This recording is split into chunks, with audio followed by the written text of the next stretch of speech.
Kenya marked its 55th Jamhuri Day celebrations with a military celebration last witnessed in 1998. The trooping of the color for the 17th Battalion also saw the country's president and commander-in-chief of the Defense Forces turn out in ceremonial garb for the first time since he assumed office. NTV's Brenda Wanga reports on the sights and the sounds of the celebrations.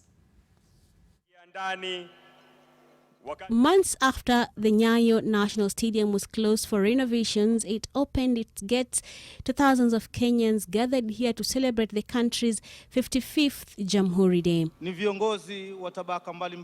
It was a birthday that would be different in many ways, but it quite literally belonged to the men in uniform. And leading from the front, the commander-in-chief of the Kenya Defense Forces. For the very first time since taking over the reins of power, the president was quite imposing in his CIC ceremonial uniform. He became only the third president after the founding President Mzee Jomo Kenyatta and Daniel Arap Moi to wear the ceremonial uniform. The sword, last seen at his inauguration, also made an appearance at the celebrations.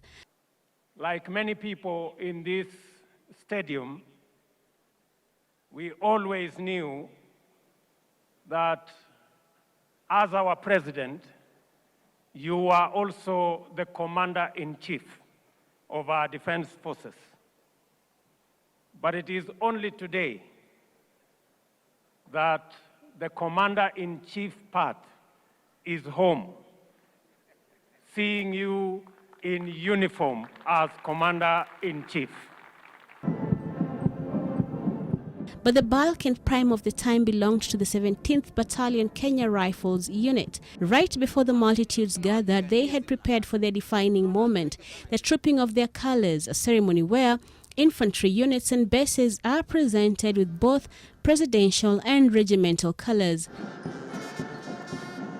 With the precision that the military is known for, the two flags were set up, blessed by different religious leaders, and in line with the traditions of the military, presented to the 17th Battalion. Now armed with their source of identity and pride, their new rallying call, the soldiers took their time parading their new acquisition before the president and their fellow soldiers from the Air Force and the Navies. The colors in general symbolize the spirit of the regiment as they bear the battle honors and badges granted for courageous deeds performed by a specific regiment. Colors will now be stationed at the 17th Battalion new home in Modika, Garissa County, where they will be heavily guarded, as military tradition dictates that if these colors are lost, then the battalion could easily be disbanded. Brenda Wanga, NTV, at the Nyayo National Stadium in Nairobi.